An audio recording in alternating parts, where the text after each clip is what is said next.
आपल्याकडे 10 स्पर्धकांची नाव नोंदणी झाली आहे. त्यांची मी नावं आता इथे जाहीर करते.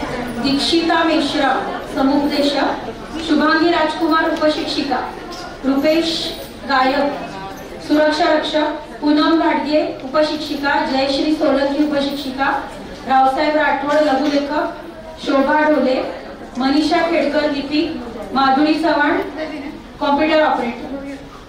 प्रथम क्रमांकाचे जे दीक्षिता मेश्राम आहेत ते उपस्थित आहेत का? द्वितीय क्रमांक शुभांगी राजकुमार उपशिक्षिका. आपण तयार राहा.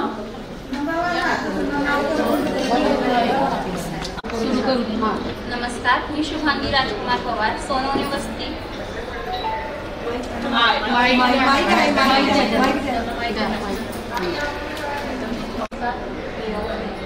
रेड लाईट लागली.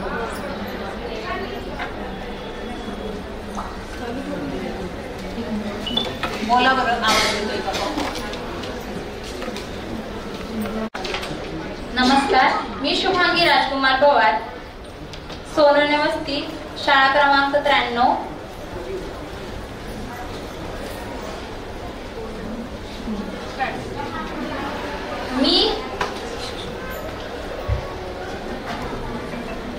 मी सावित्री जिने समाज घडविला, मी सावित्री जिने समाज घडविला, अंधश्रद्धेचा अंधार दूर सारला,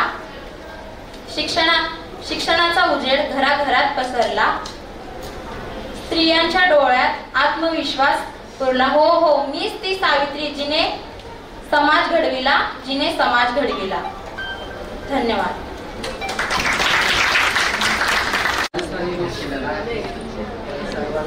राजस्थानीबद्दल थोडीशी काय माहिती देणार आहे. मी मराठी आहे पण मला राजस्थानी बद्दल काय माहिती नाही. थोडंसं मी नोट करून आलोय. चालेल का मी बोलल्यावर? हो चालेल. ठीक आहे.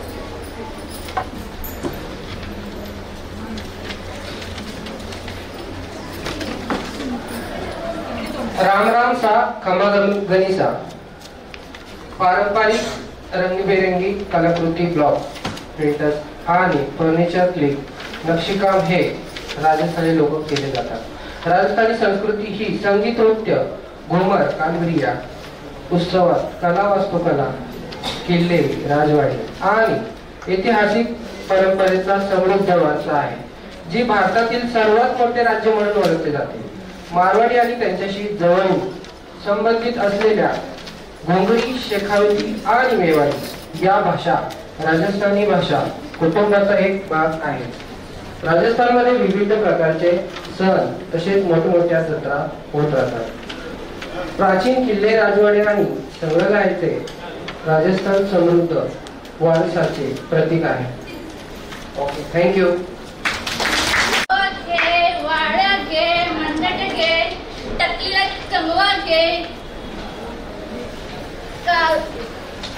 बाळाला मनगटे घे, दाताला दातवण घे.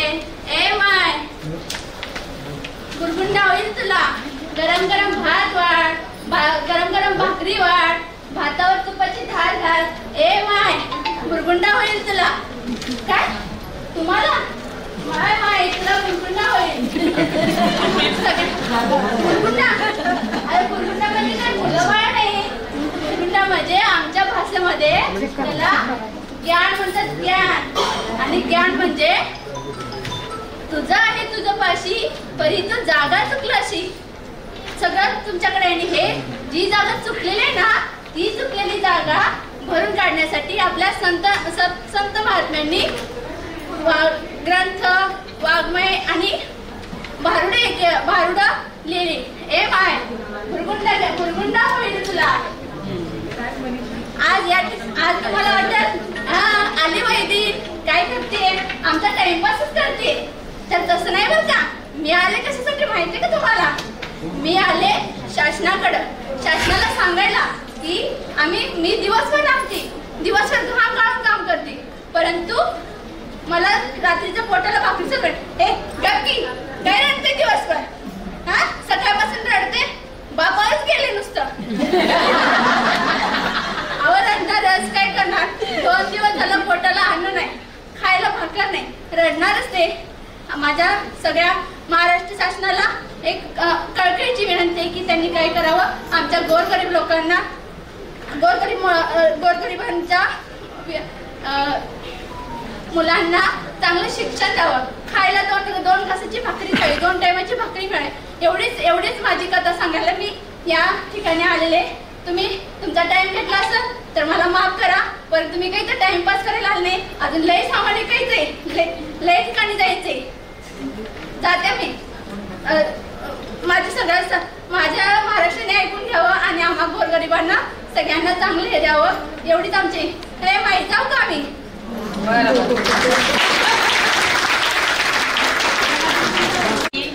क्रमिक नगर शाळा उपशिक्षिका.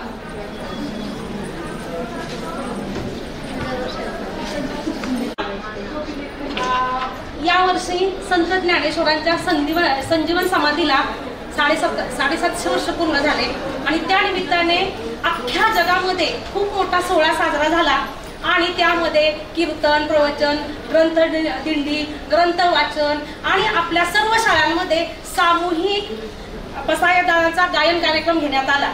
सर्व स्तरावर मोठमोठे कार्यक्रम झाले. तर त्या निमित्ताने लोककल्याणासाठी, लोकांच्या जागृतीसाठी आणि समाजामध्ये प्रबोधन करण्यासाठी संत नेहमी झटत असतात आणि ते दया, क्षमा, शांती यातून ते आपल्याला शिकवण देत असतात. तर संत ज्ञानेश्वर आणि मुक्ताबाईंचा छोटासा प्रसंग मी सादर करणार आहे.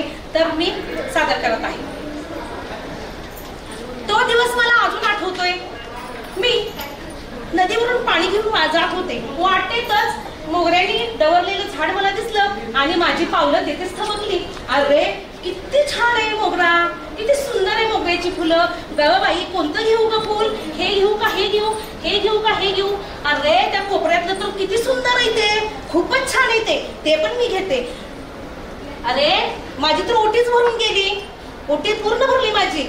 आणि आता उशीर झाला बाई. ज्ञानदादा घरी वाट बघत असेल आणि तो म्हणेल कुठे जाऊन बसली ही, चला घरी गेलं पाहिजे. ज्ञानदादा, ज्ञानदादा मी आले, ज्ञानदादा मी आले, ज्ञानदादा मी आले. अरे घराचा तो दरवाजा बंदच दिसतोय आणि घर आतून लावलेलं दिसतंय. ज्ञानदादा तर आतमध्ये बसलेला दिसतोय आणि त्याने डोळे पण मिटलेले दिसत आहेत. ज्ञानदादा, अरे तुझ्या डोळ्यातून पाणी येतंय का ज्ञानदादा? तू रडतोयस का ज्ञानदादा? काय झालं तुला ज्ञानदादा? रे ज्ञानदादा रागवलेला दिसतोय. अरे ज्ञानदादाची झोळी तर इथं दिसते आणि झोळी, अरे काय झोळीत या माती आणि दगड.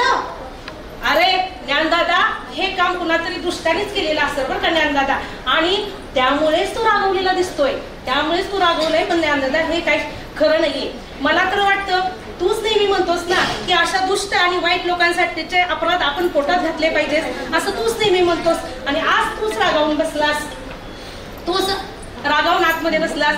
ज्ञानदादा, अरे असे दुष्ट ज्या व्यक्ती आहेत, वाईट व्यक्ती आहेत ना, तर त्यांना आपण क्षमा केली पाहिजे. त्यांना आपण क्षमा करून त्यांचं लोककल्याण केलं पाहिजे. आणि तूच रागावून बसलास आहे कसा? अरे ज्ञानदादा, मला तर बाबा मुळीच कळत नाही. तू ना योग साधनेने चित्तवृत्ती साधणारा तू, योग साधनेने चित्तवृत्ती साधणारा तू, एवढ्या छोट्याशा प्रसंगाला तू योग विद्या घालून बसला. तुझी योगाभ्यास तू विसरून गेलास पार. आणि मला हे काय आवडलं नाही बाबा तुझं.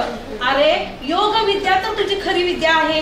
आणि दादा, अरे दादा ताटीचं दाड उघड रे दादा, दाड उघड दादा. मजवरी दया करा, मजवरी दया करा, ताटी उघडा ज्ञानेश्वरा, ताटी उघडा ज्ञानेश्वरा, ताटी उघडा ज्ञानेश्वरा. अरे ज्ञानदादा, छोट्या तुझ्या पोरक्या मुक्ताईसाठी तरी दार उघड रे दादा तू, दार उघड रे दादा तू. अरे संन्यासाची पोर कोण बोलतीही नाही, टाकी देईल पोराचं तोंड कधी पाहू नाही. अरे असं माझं तोंड कसं दाऊ मी लोकाले, ताटीलाही ज्ञान देव घरामध्ये रे बसले. अरे ज्ञानदादा, मुक्ताईसाठी दार उघड रे ज्ञानदादा तू, मुक्ताईसाठी गहिरले ज्ञान देव डोळे आले भरून असा भाग्यवंत भाऊ त्याची मुक्ताई बहीण. अरे ज्ञानदादा, तू माझ्यासाठी दार उघडलंस ज्ञानदादा, लोकांच्या कल्याणासाठी, परोपकारासाठी. किती तू दयाळू, किती तू समक्ष ज्ञानदादा. खरंच ज्ञानदादा, खूप मला छान वाटलं ज्ञानदादा, खूप मला छान वाटलं. तू दार उघडलंस ज्ञानदादा. धन्यवाद.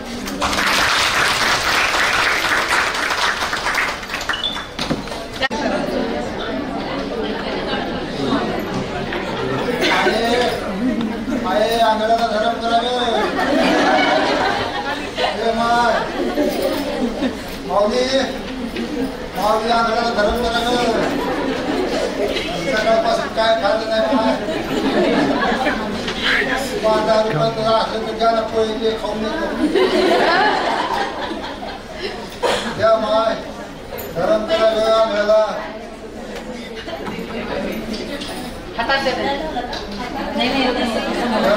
धरम करा. सकाळपासून काय खाल्लं नाही माय. कोणी आहे का माय बाप. माऊली आंधळ्याला धरम करा ग.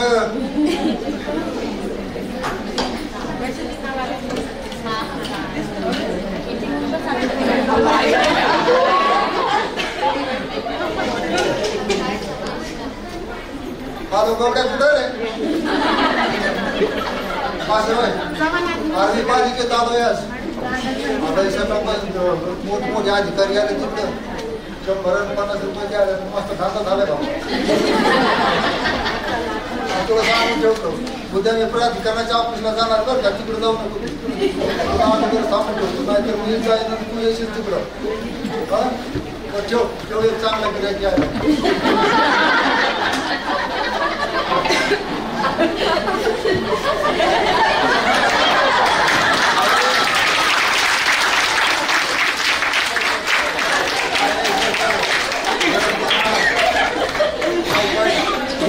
भूक लागली सकाळपासून काय खाल्लं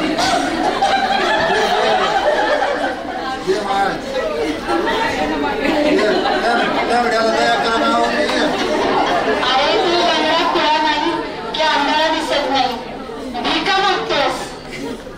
गरम करा ग माय.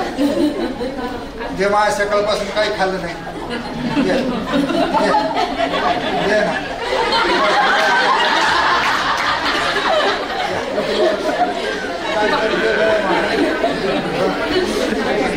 अरे एवढे चांगले लोक दिसायला कोणी माय बघा काहीच करता येत नाही मला.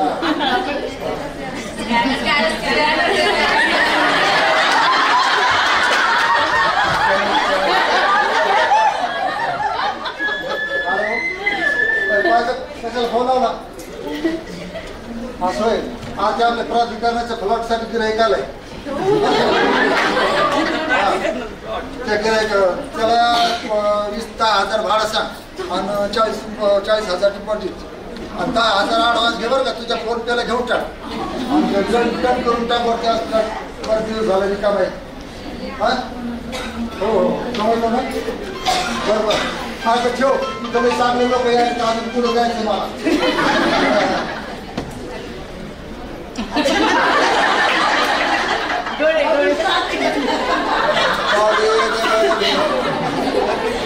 अरे लंगडा खुळा की आंधळा दिसत नाही, मग मी कशाला मागतोय. माय काय सांगू, माझी खरी व्यथा अशी हो. मग 4-5 वर्षाचा होतो तेव्हापासून त्या बुवाने त्या आपल्या मोरवाडी चौकात उभं केलं कोटाला देऊन. मग काय करावं. आम्ही काही शाळेत गेलो नाही, काय नाही, काय येत नाही. भीक मागल्याशिवाय काही आम्हाला भीक मागायचं शिकवलं लहानपणापासून. आणि भीक माग एकदा पळून जायचा प्रयत्न केला. रेल्वे स्टेशनवर आलो तर येऊन धरलं, असं काय हाणलं. आतापर्यंत वळ आहे पाठलं आणि 2 दिवस बांधून ठेवलं. काही खायला दिलं नाही, काय नाही. मग तेव्हापासून भीकच मागतो माय. आता तुम्ही माझी विनंती राहील, तुम्ही इथं आयुक्त साहेबांना सांगा किंवा चौकात कोणाला आतापासून लहान पोराला भीक मागू देऊ नका. नाही तर माझ्यासारखा अजून असेच भीक मागणारे इथं तयार होतील. धन्यवाद.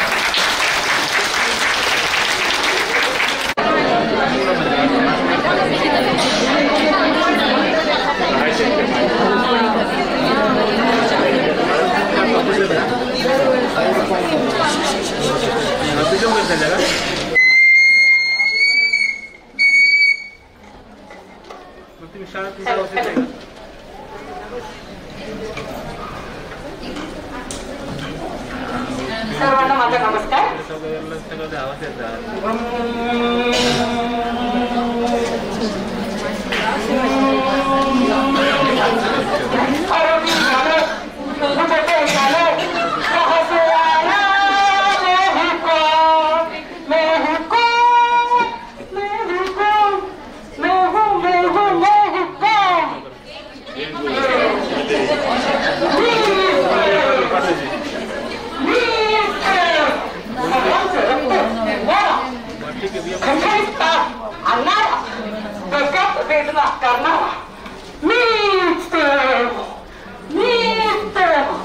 सर्वांना आजारी पाडणारा वेळ आली तर यामाकडे घेऊन जाणारा तुम्ही ओळखला असेल ना.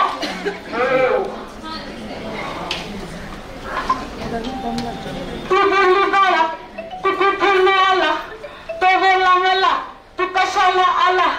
यू डोंट नो मी करते कार्यक्रमी सांगू का तुझ्या मी आहे रे शाळा. तुमची सासू माझी शिकार, तुमची सासू माझी शिकार. हे माझे ऐकणारे सगळे हुशार. I like to beauty, I like to player. तुमच्यावर थांबून ठेवी नजर. एक नंबर, एक नंबर. मी आहे मच्छर, माझी चाल चाल शेकी शेकी चाल आहे ग. हाय किती डेंजर माझा बचावा पाहिजे मला plate taking taking taking. 23 start already start killing me. My legs go too fast. I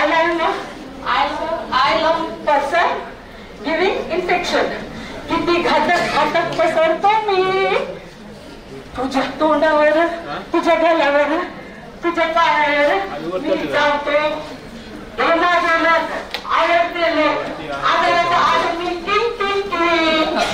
जादू मंतर हा मंतर मी आहे माझा साथ.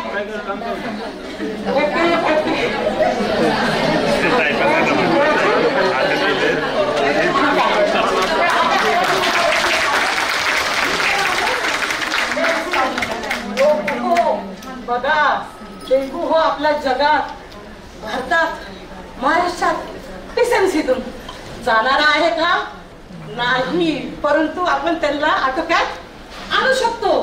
कारण प्रिव्हेन्शन बेटर दॅन क्युअर. हे सगळं आपल्या हातात. आता तुम्ही म्हणता मच्छर, एवढा छोटा मच्छरचे प्रकार खूप आहेत. तुम्हाला माहिती आहे का? तुम्ही ऐकलं असेल एडिस इजिप्त आहे. हे माझं जन्मजात नाव आहे. 1946 साली मी जन्म घेतलाय.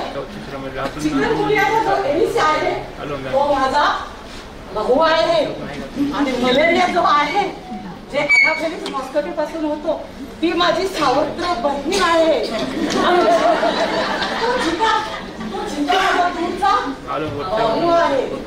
मग आता तुम्ही मला सांगा, ह्या आजाराला रोखण्यासाठी मला तर लोक आवडतात. कारण मला लोकांना चावायला, त्यांना आजार द्यायला, वेळ पडली तर वर पाठवायला आवडत आहे.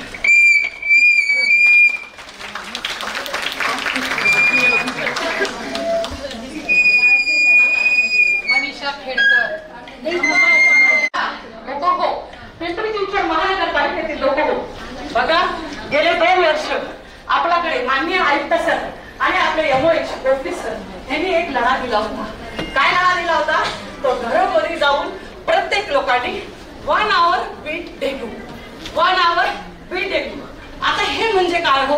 अहो हे म्हणजे प्रत्येक रविवारी आपण इतर दिवशी कामाला येतो, आपल्याला वेळ नाही, परंतु प्रत्येक दिवशी नाही करता रविवारी प्रत्येकाने जर आपल्या घरामध्ये 1 तास दिला आणि डेंग्यू प्रादुर्भाव जे जे काही काय आहे म्हणजे झाडलोट केलं, क्लिनिंग केलं, कुंड्यातलं पाणी क्लिनिंग केलं, खूप दिवसाचं पाणी झाकलेलं असेल तर ते ओतून दिलं, थोडा दिवस पाळला तर हा डेंग्यू नक्कीच कमी होतो. कारण याचं उदाहरण तुम्हाला जर सांगायचं म्हटलं तर हे बघा, हे आपले आयुक्त सरांनी स्वतः झाडू मारलेला आहे, गोफणे सरांनी स्वतः क्लिनिक केलेलं आहे, प्रत्येक हॉस्पिटलचा हे आहे. हे मागील 2 वर्ष याचा इफेक्ट असा झाला आहे की जिथे उदाहरणार्थ समजा 270 पेशंट 2024 ला होते तर ते आता किती झाले, ओनली 70, म्हणजे 75% या मुलींना फायदा झाला आहे.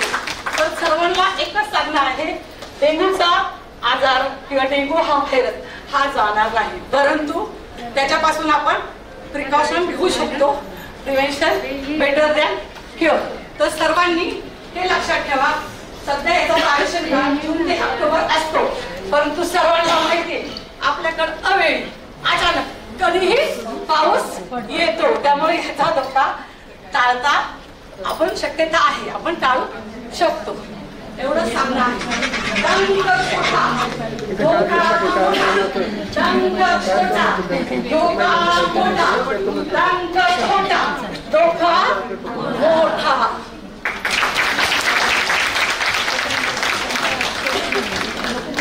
मनीषा खेडकर.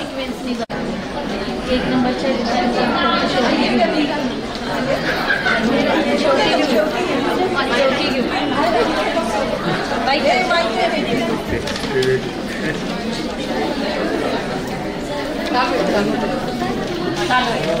सर्वांना माझा नमस्कार. माझं नाव मनीषा खेडकर. आज मी इथे सौर ऊर्जा, सौर पॅनल या विषयावरती वेशभूषा सादर करत आहे. काय हो, काय आहे सौर ऊर्जा म्हणजे माहिती आहे? सौर ऊर्जा म्हणजे सूर्याकडून येणारी प्रकाश आणि उष्णता ऊर्जा जिचं सौर पॅनल वापरून विजेमध्ये रूपांतरण केलं जातं. सौर ऊर्जा, सौर ऊर्जेला आपल्या देशात अनन्यसाधारण महत्व आहे. आपण देशामध्ये पाहतो की तुम्हाला हे माहिती आहे का की आपला पृथ्वी, आपला भारत देश हा विषुववृत्ताच्या जवळ आहे आणि ज्या वेळेस सूर्य विषुववृत्ताकडून उत्तरायणात उत्तरेकडे आणि दक्षिणायनात दक्षिणेकडे सरकतो त्यावेळेस सूर्याची किरणे लंबरूप प्रकारे आपल्या पृथ्वीच्या भूतलावर पडलेली दिसतात. या सूर्यकिरणांची क्षमता एवढी सर्वाधिक असते, त्यामुळे आपला भारत देश हा सौर ऊर्जेचा देश म्हणून ओळखला जातो. या सूर्याची किरणे सर्वाधिक कार्यक्षमता एवढी असते की 1 चौरस मीटर क्षेत्रफळावरती दर दिवशी 1 चौरस मीटर क्षेत्रफळावरती 1 किलोवॅट इतक्या प्रतितास वेगाने या सूर्याची किरणे आपल्या पृथ्वीच्या भूतलावरती पडलेली आपल्याला दिसतात. त्यामुळे याच्याकडे आपल्याला लक्ष देणं गरजेचं आहे. थोडक्यात सांगायचं म्हटलं उदाहरण तर 100 वॅटचा एक दिवा 10 तास चालू शकतो इतकी त्यामध्ये क्षमता असते. आज सौर ऊर्जेचा वापर वीज निर्मितीसाठी, पाणी गरम करण्यासाठी, अन्न शिजवण्यासाठी, वेगवेगळे पदार्थ वाढवण्यासाठी तसेच औद्योगिक क्षेत्रांमध्ये वेगवेगळ्या कारणांसाठी सौर ऊर्जेचा वापर केलेला दिसतो. सौर ऊर्जा हा एक शाश्वत, नैसर्गिक, अपारंपरिक असा ऊर्जा स्रोत आहे. अक्षय असा ऊर्जा स्रोत म्हटलं तरी चालेल. तो कधीही न संपणारा असा आहे. आपल्या देशातील प्रत्येक कुटुंबाला कळत न कळत या सौर ऊर्जेचा फायदा होत असतो. यापासून कोणतेही हानिकारक वायू वातावरणात सोडले जात नाहीत. यामुळे प्रदूषण कमी, ग्लोबल वॉर्मिंगला आळा बसतो.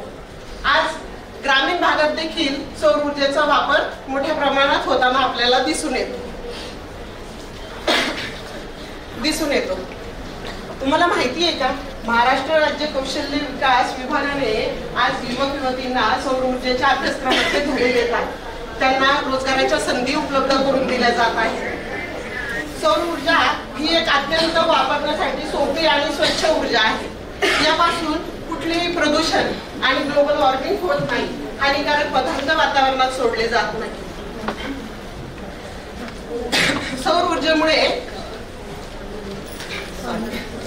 सौर ऊर्जा ही वापरण्यासाठी अत्यंत सोपी आहे परंतु त्याचे नुकसानही तेवढं आहे. सर्वसामान्यांच्या खिशाला न परवडणारी अशी सौर ऊर्जा आहे.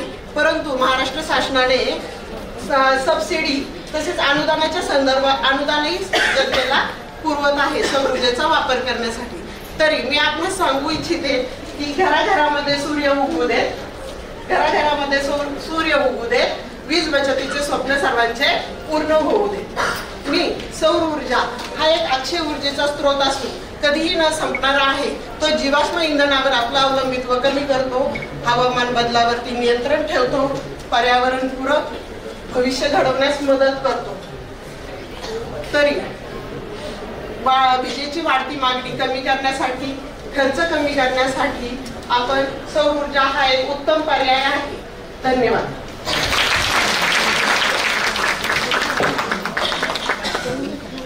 माधुरी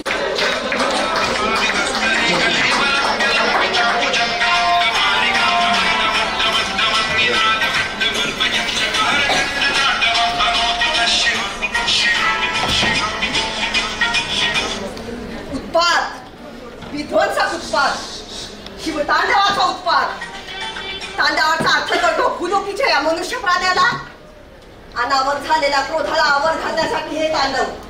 33 कोटी देवांना थरथर कापायला लावणारा, चराचराला कंपित करणारा शिवतांडवाचा अविष्कार.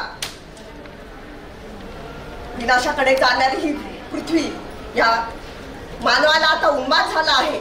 या उन्मादामुळे मानवाला भान राहिलेलं नाहीये. स्वतःच्या उन्मादामुळे विनाशाकडे जाणाऱ्या सृष्टीचं भान कोणालाही राहिलेलं नाहीये. प्रत्येक जण दुसऱ्याकडे बोट दाखवतोय, पण स्वतः कोणीच विचार करायला तयार नाही. निसर्गाच्या चक्राविरुद्ध चाललेलं भूलोकीच्या मानवाचं जीवन, मानवाचा विस्तार होण्याऐवजी त्याच्या पुढच्या पिढ्यांचं जीवन संकुचित करण्याकडे चाललेली मानवाची विपरीत वाटचाल, याला कुठेतरी थांबावं लागणार आहे. पण कोण थांबवणार हे? स्वतःमध्ये मग्न झालेला मानव, स्वतःमध्ये मग्न झालेला मानव, त्याला विनाशाची ही जाणीवच होत नाहीये. केवळ मी आणि माझं यातच मानवाला धन्यता वाटत आहे. पण माझा म्हणून आहे तरी काय? जमीन जुमला, संपत्ती याच्या पलीकडे त्याचा विचार तरी जातोय काय? थांबलं पाहिजे. हे प्रत्येकाने विचार करणं गरजेचं आहे.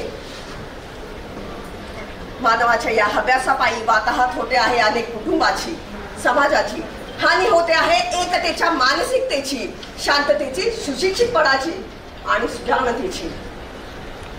जागरूक म्हणवतात स्वतःला. हे कोणती जागरूकता आहे यांची? उत्सव साजरे करण्याच्या निमित्तानं सामाजिक तेढ निर्माण करणारी जागरूकता, जातीपातींच्या विषयावरून भेद निर्माण करणारी जागरूकता, माणूस म्हणून विचार करण्यापेक्षा जाती धर्माच्या भिंतींमध्ये विभागणारी जागरूकता, अश्लीलपणे रस्त्यावर नाचणाऱ्यांची जागरूकता, आरक्षणाच्या मुद्द्यावरून रान पेटवणारी जागरूकता. काय चाललंय हे सगळं? बुद्धीचा आराध्य देवत असलेल्या माझ्या गजाननाच्या मिरवणुकीत अर्थहीन डीजे वाजवून दंदनाट करून झिंगाट झालेल्या त्या मानवाला आता तरी जाग येणार आहे का? की त्याच्या आयुष्याचा सैराट होणं हे एकमेव मार्ग उरलाय? मग फुले आंबेडकरांनी शिक्षणाची महती का सांगितली तुम्हाला? रानडे आगरकरांनी बुद्धिवाद का जोपासला तुमच्यासाठी? टिळक सावरकरांनी प्रखर देशाभिमान का बाळगला तुमच्यासाठी? अश्लीलपणे रस्त्यावर धांगडधिंगा करत सैराटपणे नाचण्यासाठी? अर्थ कळतो का त्या सैराटपणाचा तुम्हाला? भूकंप आणि जलप्रलयाचा सैराटपणा सोसणार आहे का तुम्हाला? वाढणाऱ्या जागतिक उष्णतामानाचे दुष्परिणाम सोसणार आहेत का तुम्हाला? आता तरी मानवानं थांबलं पाहिजे. हैदराबाद येथील कित्येक एकर जंगलाचा नाश केला मानवाने. ईश्वर सेवा समजली जाणारी वैद्यकीय सेवा ही आता व्यावसायिकाचं रूप धारण करू लागले आहे. आजही भूतलावरची नारी सुरक्षित नाही. दारू, गोवा, गुटखा, सिगारेट, प्लॅस्टिक केवळ बंदीवर चर्चा केली जात आहे. काय चाललंय हे सगळं? आता तरी मानवाने जागरूक व्हायला पाहिजे. बेभानपणा सोडून जबाबदारीनं वागलं पाहिजे. जबाबदारी स्वतःची, कुटुंबाची, गावखेडा शहरांची आणि सरतेशेवटी या सृष्टीची सुद्धा. मात चालवलाय सगळ्यांनी. प्रदूषणाने, सृष्टीने तरी प्रदूषणाचा हा भार कुठवर सहन करायचा? वाताहत होते आहे प्रत्येक गोष्टीची थांबलं पाहिजे हे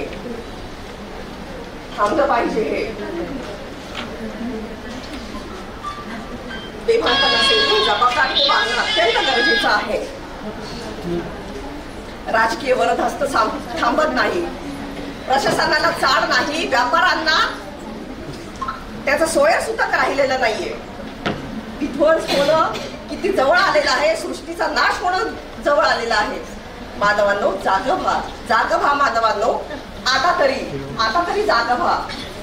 प्रत्येकाने सुजाणपणे वागलं पाहिजे. बेभान झालेला माणूस कधी जागेवर येणार?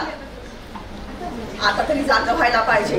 विनाशाकडे जाणारा हा मार्ग थांबवला पाहिजे. याकरिता विचारांची दिशा बदलायला हवी. निखळ आनंदाचे स्रोत समजायला हवेत. माणुसकीनं वागायला हवं. यासाठी तांडव करून चालणार नाही. तिसरा नेत्र उघडून सारं काही भस्मसात करण्यापेक्षा शांततेकडे जाणारा समाधीचा मार्ग स्वीकारायला हवा. शांतीची वाट पुन्हा सुरू होणार आहे.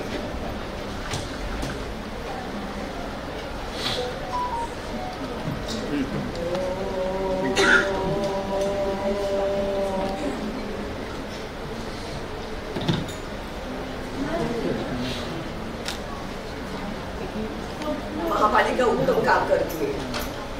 ही महापालिका समाजासाठी अजून उत्तमोत्तम काम करत राहू याकरिता माझा शुभाशीर्वाद आहे. ही महापालिका चिरायू हो.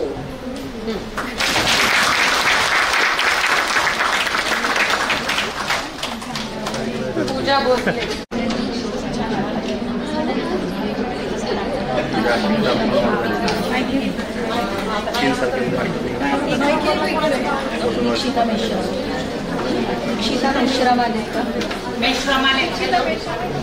माझं नाव आहे पूजा कृष्ण. मी फॅन्सी ड्रेसमध्ये म्हणजे भाग घेतलेला आहे आणि त्याचा लुक केलेला आहे काशीबाई म्हणून. थँक्यू.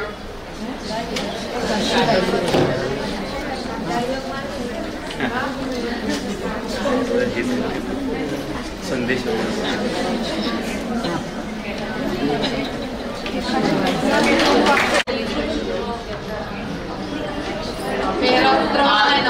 त्याच्यामध्ये अपेक्षित होतं की तुम्ही वेगवेगळ्या प्रकारचे ड्रेस परिधान करणं आणि बाकीच्या याच्यामध्ये तो संदेश देणं आहे ते अपेक्षित होतं. काहींनी थोडासा कन्सेप्ट वेगळा घेतला, काहींनी छान प्रबोधन केलं, अतिशय सुंदर केलं म्हणजे त्या.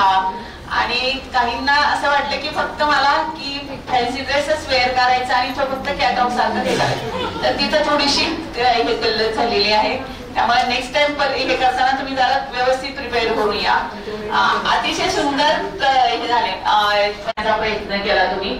तर सर्वांनी स्पर्धकांनी ह्या बाजूला या. आपण एक सुंदर असा